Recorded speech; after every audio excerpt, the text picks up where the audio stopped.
वल्क़लमि वमा यस्तून। नाज़रीन अस्सलामु अलैकुम वरहमतुल्लाहि वबरकातुहू। सीधी बात की ताज़ा तरीन खबरों में आप लोगों का इस्तकबाल है।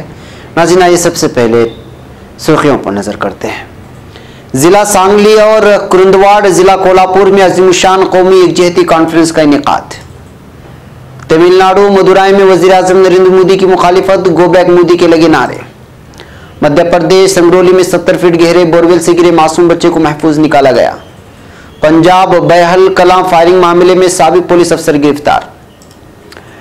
अयोध्या मामला फिर मुलतवी सुप्रीम कोर्ट में समाअत, जल्द होगा नई तारीख का ऐलान। मोदी हुकूमत की वजह से कर्नाटक में ऑपरेशन कमल जारी है, खड़गे का बयान। प्रियंका गांधी को है बीमारी, लोगों की करती है पिटाई, सुब्रमण्यम स्वामी का बयान। अदालत अगर सौंप दे तो 24 घंटे में निकाल लेंगे राम मंदिर मुतानाजा का हल, योगी आदित्यनाथ का राग। भारत रत्न रामदेव का मोदी हुकूमत पर निशाना, कहा किसी सन्यासी को क्यों नहीं दिया गया अवार्ड। जिनसी इस्तेहसाल मामले में मुतासरीन का नाम शाये करने पर वजारत दाखिला ने लगाई रोक। चंदा कोचर पर एफआईआर दर्ज करने वाले अफसर का तबादला, जेटली के ब्लॉक के बाद कार्रवाई। सऊदी अरब और भारत रोहिंग्या मुसलमानों को बांग्लादेश मत भेजे, अक़वाम मुत्तहिदा का बयान। जर्मनी सन 2038 के बाद कोयले से बिजली नहीं बनाएगा। एफबीआई ने हिरासत के दौरान डराने की कोशिश की थी, ईरानी खातून सहाफी का बयान। तुर्की के अमन अमान को निशाना बनाने वालों को हम जिंदा रहने का हक नहीं देंगे, सदर एर्दोगान का बयान। मुसल्ला यहूदी बलवाइयों ने फिलिस्तीनी कस्बे में क़यामत ढा दी, 1 शहीद 20 जख्मी। नाज़रीन अस्सलामु अलैकुम वरहमतुल्लाहि वबरकातुहू। सीधी बात की ताज़ा तरीन खबरों में आप लोगों का इस्तकबाल है। नाज़रीन मैं अंसार अजीज नदवी आज की खबरों की तफसीलात लेकर आपकी खिदमत में हाजिर हूँ। नाज़रीन तफसीलात में जाने से पहले आपको ज़रूरी इत्तला कर दूँ कि बाज़ दफ़ा यूट्यूब चैनल आप तक नोटिफिकेशंस नहीं भेजता, जिसकी वजह से हमारी ताज़ा वीडियोस तक आपकी रसाई नहीं होती। इसलिए आप लोगों से दरख्वास्त है कि वक्तन फ़वक्तन सीधी बात को सीधी बात टीवी दर्ज करके आप हमारे चैनल तक आने की कोशिश करें। वहाँ आपको ताज़ा तरीन वीडियोस ज़रूर मिलेंगे ताकि आप हमारी ताज़ा वीडियोस से इस्तिफ़ादा कर सकें और हमारे डेली वीडियो न्यूज़ से भी इस्तिफ़ादा कर सकें। इसलिए कि बाज़ दफ़ा इंटरनल प्रॉब्लम होने की वजह से यूट्यूब आप तक नोटिफिकेशंस नहीं भेजता, जो लोग सब्सक्राइबर्स हैं या फिर जिन्होंने बेल आइकॉन को दबाया हुआ है। इसकी क्या वजह है पता नहीं है, लेकिन बिलखुसूस सीधी बात के साथ इस तरह का मामला अपनाया जा रहा है, पता भी नहीं है। इसलिए कि कई वीडियोस अपलोड होने के बावजूद उसके नोटिफिकेशंस नहीं पहुंचते, जिसकी वजह से व्यूवर्स तक हमारे वीडियोस की अलर्ट नहीं पहुंचते, जिसकी वजह से व्यूवर्स कम हो जाते हैं या आप तक ये वीडियोस नहीं पहुंचते। इसके लिए एक ही तरीका ये है कि आप वक्तन फ़वक्तन सीधी बात टीवी टाइप करके यूट्यूब में वहाँ पहुँचिए। अगर ताज़ा तरीन वीडियो है तो उसको ज़रूर दीदार करें। चलिए नाज़रीन चलते हैं सीधी बात के आज की डेली वीडियो न्यूज़ की तफसीलात की जानिब। पहली खबर सांगली और कोल्हापुर से है। 25 और 26 जनवरी को जिला सांगली और जिला कोल्हापुर के कुरुंदवाड़ इलाके में जमीयत उलमा हिंद के ज़ेर एहतिमाम अज़ीमुशान कौमी यकजहती प्रोग्राम का इनेकाद किया गया था, जिसमें मेहमान खुसूसी के तौर पर जमीयत के कौमी रुकन आमिला मौलाना हसन मदनी ने शिरकत करते हुए जमीयत के पैगाम को आवाम तक पहुँचाया और इजलासों में मौजूद जम्मे गफीर से कौमी एकता पर जोर देते हुए जंग आज़ादी में उलमा किराम और जमीयत का जो किरदार था उसको बयान किया और तफसीलन रोशनी डाली किस तरह मुसलमान और बिलखुसूस उलमा किराम ने इस मुल्क को बनाने के लिए, आज़ाद कराने के लिए अपनी जानों को कुर्बान किया। मौलाना ने माल्टा में कैद किए गए उलमा किराम का जहाँ तस्करा किया, वहीं इस बात का भी इजहार किया है कि मुल्क के बंटवारे में आरएसएस, कांग्रेस और दूसरी मुस्लिम सियासी पार्टियां थी, मगर जमीयत ने मुल्क के बंटवारे को एक सर मुस्तरद कर दिया था। मौलाना मोहतरम ने कुरुंदवाड़ जिला कोल्हापुर में इस बात पर जोर देते हुए कहा कि मोहब्बतों को आम किया जाए। जमीयत उलमा हिंद किसी सियासी पार्टी की हिमायत करती है, ना ही मुखालिफत। जमीयत आरएसएस और बीजेपी के आइडियोलॉजी से इख्तिलाफात रखती है। मुल्क को बांटने की सियासत छोड़ दे और मुल्क को तबाह और बर्बाद करने वाले मंसूबों को तर्क कर दे तो भला जमीयत को किसी से क्या इख्तिलाफात हो सकता है। मलूज़ है कि सांगली में मकामी उलमा किराम ने अपने ख्यालात का इजहार किया तो कुरुंदवाड़ में कौमी एकता का पैगाम आम करने के लिए लिंगायत समाज के धर्मगुरु भी शरीक थे। उन्होंने भी अपने ख्यालात का इजहार करते हुए कौमी एकता की तलकीन की और अपने वजनी बातों से साबित करने की कोशिश की कि हम सब एक ही अल्लाह के बंदे हैं, बस अलग अलग नामों से पुकारे जाते हैं। सांगली शहर के जमीयत के सदर हाफिज मोहम्मद अली मुल्ला और सेक्रेटरी मौलाना सदर आलम समेत दीगर उलमा इकराम ने भी यहाँ अपने ख्यालात का इजहार किया और हाफिज मोहम्मद अली मुल्ला की जेर सदारत ये जलसा मुनाकिद हुआ था। जबकि कोल्हापुर, करंदवाड़ और सांगली में कोल्हापुर जिला जमीयत के सदर मुफ्ती इमरान अहमद कासमी साहब ने दोनों इलाकों में निजामत के फराइज अंजाम दिए। करंदवाड़ की सदर हाफिज मोइनुद्दीन के अलावा इस इजलास के तरफ मौलाना इम्तियाज अहमद चोगले ने भी अपने ख्यालात का इजहार किया। दोनों इजलास में जमीयत के मकामी व जिला अराकीन व जिम्मेदारान ने शिरकत करते हुए आवाम के भरपूर ताउन के साथ इजलास को कामयाब बनाया और मौलाना हसन मदनी की ही दुआ या कलिमात पर इजलास अपने इख्तिताम को पहुंचा। नाज़रीन, अब खबर तमिलनाडु से। तमिलनाडु के मदुराई पहुंचे वज़ीर-ए-आज़म नरेंद्र मोदी को नाराज एमडीएम के कारकुनान की मुखालिफत का सख्त सामना करना पड़ा है।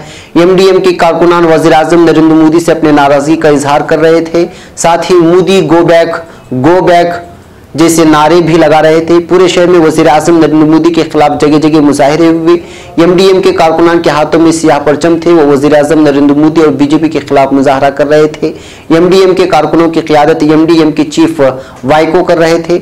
वज़ीर-ए-आज़म नरेंद्र मोदी के दौरे के खिलाफ सड़कों पर तो एहतजाज हुआ ही है, साथ ही सोशल मीडिया पर भी वज़ीर-ए-आज़म के दौरे की मुखालिफत देखी गई। ट्विटर पर सुबह से ही go back go Modi top पर गर्दिश कर रहा है। मुखालिफत और मुजाहिरों के दरमियान वज़ीर-ए-आज़म नरेंद्र मोदी मदुराई पहुंचे, जहां उन्होंने एम्स यानी ऑल इंडिया इंस्टीट्यूट का सरंगे बुनियाद रखा। इसके अलावा उन्होंने मदुराई, तंजावर और तेरोले लोयली मेडिकल कॉलेजों के खुसूसी ब्लॉकों का इफ्तिताह भी किया है। अब खबर मध्य प्रदेश से। मध्य प्रदेश में संगरौली जिले के चतरंगीगढ़ व थाना इलाके के खेतोड़ गांव में बोरवेल में गिरे 2 साल के बच्चे को बचा लिया गया है। 70 फीट गहरे बोरवेल में गिरे मासूम बच्चे को रेस्क्यू ऑपरेशन की टीम ने बाहर निकाल लिया। राहत की बात यह है कि बच्चा महफूज है। बताया जा रहा है कि सुबह खेलते वक्त ये बच्चा बोरवेल में गिर गया था। जिस बोरवेल में बच्चा गिरा था वो उसके वालिद का ही था।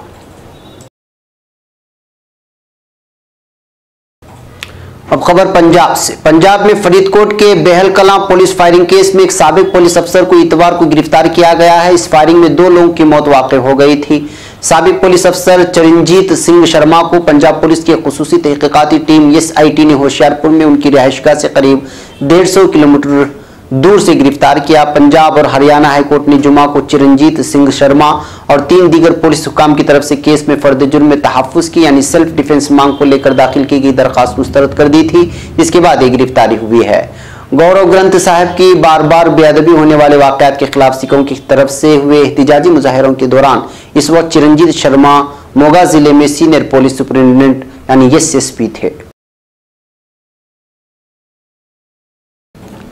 अब खबर नई दिल्ली से। अयोध्या मामले की समाअत सुप्रीम कोर्ट में एक बार फिर मुलतवी कर दी गई है। ऐसा इसलिए हुआ है कि क्योंकि इस तारीख को जस्टिस SA बोबड़े मौजूद नहीं रहेंगे। आइंदा समाअत कब और किस तारीख को होगी उसका ऐलान जल्द ही किया जाएगा।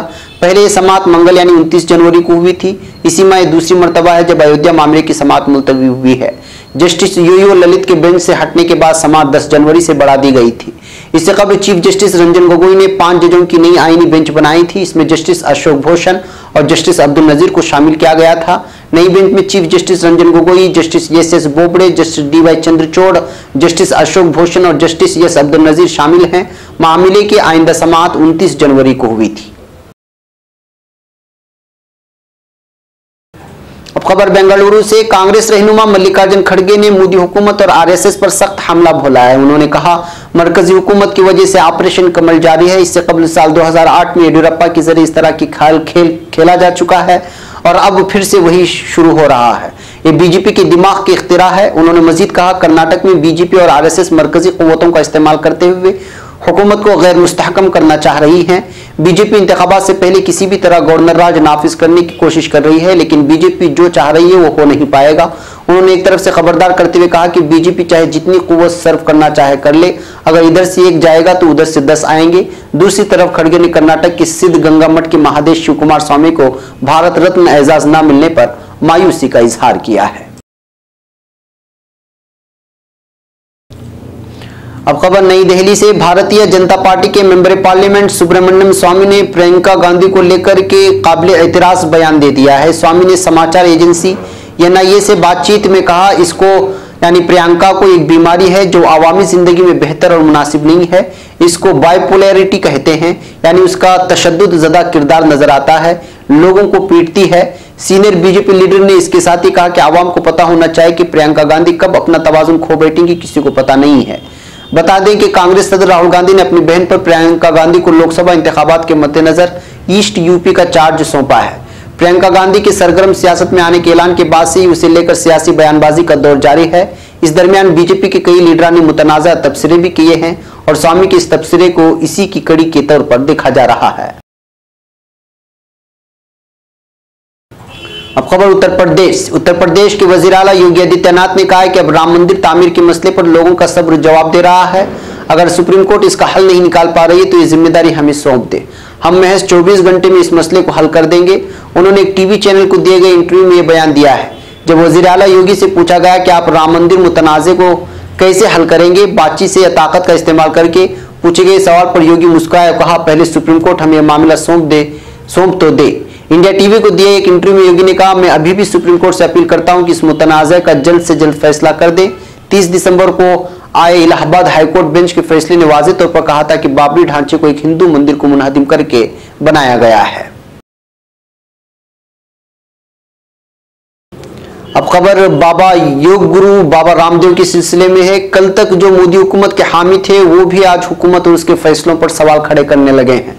भारत रत्न अवार्ड के नामों को लेकर योग गुरु रामदेव ने मोदी हुकूमत पर सवाल खड़े करते हुए कहा कि आजादी के 70 साल बाद भी किसी सन्यासी को यह आला तरीन एजाज क्यों नहीं दिया गया। मीडिया से बात करते हुए रामदेव ने कहा, यह बदकिस्मती की बात है कि 70 सालों के बाद भी किसी सन्यासी को भारत रत्न से नहीं नवाजा गया, चाहे वो दयानंद सरस्वती, स्वामी विवेकानंद या शिव कुमार हो। मैं हुकूमत हिंद से अपील करता हूं कि अगली बार कम से कम किसी सन्यासी को भारत रत्न जरूर दिया जाए।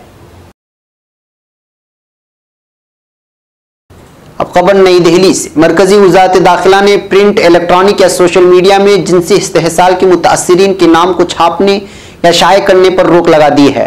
हुकूमत ने रियासतों और यूनियन ट्रेडर्स को हालिया हिदायती खत में लिखा है कि मुतासिरीन का नाम सिर्फ अदालत की इजाजत से आम किया जा सकता है। हिदायत में कहा गया है कि मरने वाली या जिंदा शख्स की पहचान रिश्तेदारों की इजाजत के बाद भी आम नहीं की जा सकती। इंडियन एक्सप्रेस की खबर के मुताबिक वजारत ने अपने खत में कहा है कि पॉक्सो के तहत नाबालिग मुतासिरीन के मामले में उनकी पहचान को आम करने की इजाजत सिर्फ स्पेशल कोर्ट के जरिए दी जा सकती है। अगर ऐसा इंकिशाफ बच्चे के हक में हो, इस कदम के पीछे मुताल्लिका अफसरों का कहना है कि गुज़िश्ता साल जम्मू कश्मीर के कठुआ में जिस तरह 8 साल बच्ची का रेप और कत्ल हुआ था, इस मामले में समाजी कारकुनों ने सवाल उठाया कि कैसे इस बच्ची का नाम आम कर दिया गया। अब खबर नई दिल्ली से। यूं महसूस होता है कि मुल्क की आला तरीन एजेंसी अब भी पिंजरे में कैद तोते की तरह ही है, जहां अपनी मर्जी से काम करने पर हुकूमत फौरी तौर पर अफसरान के पर कतर देती है। आईसीआईसीआई बैंक की साबिक मैनेजिंग डायरेक्टर और सीईओ चंद्रा कोचर और उनके शौहर दीपक कोचर के साथ वीडियोकॉन ग्रुप के वीएन धूत के खिलाफ धोखाधड़ी और साजिश रचने के इल्जाम में सीबीआई के जिस अफसर ने एफआईआर दर्ज की थी, उसका अगले ही दिन तबादला कर दिया गया है। इंडियन एक्सप्रेस के मुताबिक सीबीआई के एसपी सिद्धांशु धर मिश्रा सीबीआई की banking and securities fraud cell में तैनात थे। उन्होंने 22 जनवरी को चंदा कोचर के खिलाफ एफआईआर दर्ज करने वाले दस्तावेज पर दस्तखत किए थे। अगले ही दिन उनका तबादला सीबीआई की एफआईआर पर सवाल खड़े किए थे। जेटली ने एफआईआर पर सीबीआई को जुर्अत से चुने और सिर्फ कसूरवारों पर तवज्जो देने की नसीहत दी थी। अब खबर अक़वाम मुत्तहिदा से। अक़वाम मुत्तहिदा के शोबे हुकूक इंसानी के खुसूसी रिपोर्टर बराए म्यांमार यांगी ली ने सऊदी और भारतीय हुकूमतों को रखाइन मुसलमानों को बांग्लादेश मुल्क बदर न करने की अपील की है। यांगी ली ने ढाका में प्रेस कॉन्फ्रेंस में सऊदी अरब और भारत में हालिया अय्याम में रोहिंग्या मुसलमानों से मुतालिक रोनुमा होने वाले वाक़यात का जिक्र किया। उन्होंने कहा कि माजी करीब में सऊदी अरब की जानिब से 13 रोहिंग्या मुसलमानों को मुल्क बद करने और जेर हिरासत लेने अलावा भारतीय हुकूमत के उन अफराद को जबरन बांग्लादेश भेजने की खबरें बाइस अफसोस और खदशात हैं। ये लोग म्यांमार में मजालिम से राह फरार इख्तियार करने पर मजबूर हुए थे। उन्होंने बताया कि ये बात आया है कि ये मजलूम मुस्तकबिल करीब तक अपने वतन को नहीं लौट सकते। बांग्लादेश में इंतखाबी अमल मुकम्मल हो चुका है। अब हुकूमत को चाहे कि रोहिंग्या मुसलमानों के बहरान के हवाले से मनसूबाबंदी करे।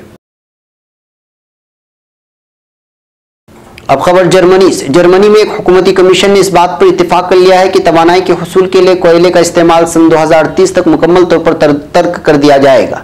जुमा के रोज 28 रुकनी कमीशन का इजलास शुरू हुआ जो 21 घंटे जारी रहा। हफ्ते की सुबह कमीशन ने बताया कि कोयले से तवानाई का हुसूल खत्म करने के बारे में डेडलाइन तय कर ली गई है और 28 में से सिर्फ एक रुकन ने इसकी मुखालिफत की है।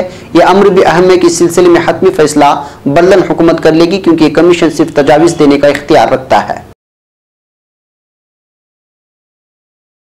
अब खबर वाशिंगटन से। अमेरिका में पैदा होने वाली और ईरान के सरकारी टेलीविजन की खातून सहाफ़ी मर्जिया हाशमी ने एक एहतिजाजी रैली में कहा है कि अमरीकी विफाकी तहकीकाती ब्यूरो यानी FBI ने मुझे 10 दिनों तक गैर कानूनी तौर पर हिरासत में रखा। ऐसा करके मुस्लिम आबादी में खौफ पैदा करने की कोशिश की जा रही है। FBI की जानिब से हाशमी को गैर कानूनी तौर पर हिरासत में रखने के खिलाफ जुमा को वाशिंगटन में अमरीकी जिला कोर्ट हाउस में लोगों ने बड़ी तादाद में एहतिजाज किया। मुजाहिरीन ने अमरीकियों शर्म करो के नारे लगाने के साथ ही इंसाफ और आज़ादी के इजहार का मुतालबा किया। हाशमी ने नामनिगारों को बताया कि वो लोग कह सकते हैं कि हिरासत दुरुस्त थी, लेकिन मैं जानती हूं कि दुनिया में आज़ादी चाहने वाले सभी लोग उसे गैर कानूनी हिरासत कहेंगे और मैं उसे अगवा कहूंगी। अब खबर तुर्की से। तुर्की के सदर रजब तैयब एर्दोगान ने कहा है कि तुर्की के अमन व अमान को निशाना बनाने वालों को हम जिंदा रहने का हक नहीं देंगे। सदर एर्दोगान ने कल एक होटल में जस्टिस एंड डेवलपमेंट पार्टी की गाजी आंतेप जिली सदारती कमेटी के ज़ोहराने में शिरकत की। ज़ोहराने से खिताब में सदर एर्दोगान ने कल इराक के शिमाल में तुर्क मुसल्लह अफवाज की बेस के इलाके पर अलहदगी पसंद दहशतगर्द तंजीम PKK की तरफ से किए गए हमले के बारे में बात की। उन्होंने कहा कि हमने उन्हें जूदी के गारों में, गब्बार में, तंदरोक में और कंदील में धुआं बनाकर उड़ा दिया है। आज उन्होंने दोबारा इराक की तरफ से गलत हरकत करने की कोशिश की, जिसके जवाब में हमारे तैयारों, ड्रोन तैयारों, मुसल्लह ड्रोन तैयारों ने परवाज ली और उसके बाद ये सब मुंतशिर हो गए। अब खबर फिलिस्तीन से। फिलिस्तीन के मकबूजा मगरबी किनारे के वस्ती शहर रामल्ला के अलमगैर कॉलोनी में यहूदी आबादकारों ने फौज और पुलिस की मावनत से निहत्ते फिलिस्तीनियों पर गोलियां बरसाईं, जिसके नतीजे में एक फिलिस्तीनी शहीद और 20 अफराद जख्मी हो गए हैं। मरकज़े इत्तलाआत फिलिस्तीन के मुताबिक हिलाल अहमर फिलिस्तीन और वज़ारत सेहत की रिपोर्ट में बताया गया है कि यहूदी आबादकारों के हमलों में 38 साल हमदी तालिब इल्म सआदा नासान शहीद और कम से कम 20 अफराद जख्मी हो गए। वज़ारत सेहत के मुताबिक यहूदी आबादकारों की तरफ से फिलिस्तीनी शहरियों पर बराह रास्त फायरिंग की गई, जिसके नतीजे में 5 फिलिस्तीनी जख्मी हो गए। जख्मियों को रामल्ला के मुख्तलिफ अस्पतालों में मुंतकिल किया गया है। नाज़रीन, ये थी आज की ताज़ा तीन खबरें। अगली ताज़ा तीन खबरों के साथ फिर आपसे मुलाकात होगी। इजाज़त से पहले आपको इत्तला कर दूं कि आज का प्राइम टाइम शाये हो चुका है। उसके अलावा भी दीगर वीडियो शाये हो चुकी हैं, उसको भी देखें, इसको भी देखें और हमारी वीडियो लिंक्स को दूसरों तक शेयर करने में हमारी मदद करें। और जिन लोगों ने हमारे चैनल को सब्सक्राइब नहीं किया है वो ज़रूर सब्सक्राइब कर लें। हमें यहाँ पर इजाज़त दें। अस्सलामु अलैकुम वरहमतुल्लाहि वबरकातुहू।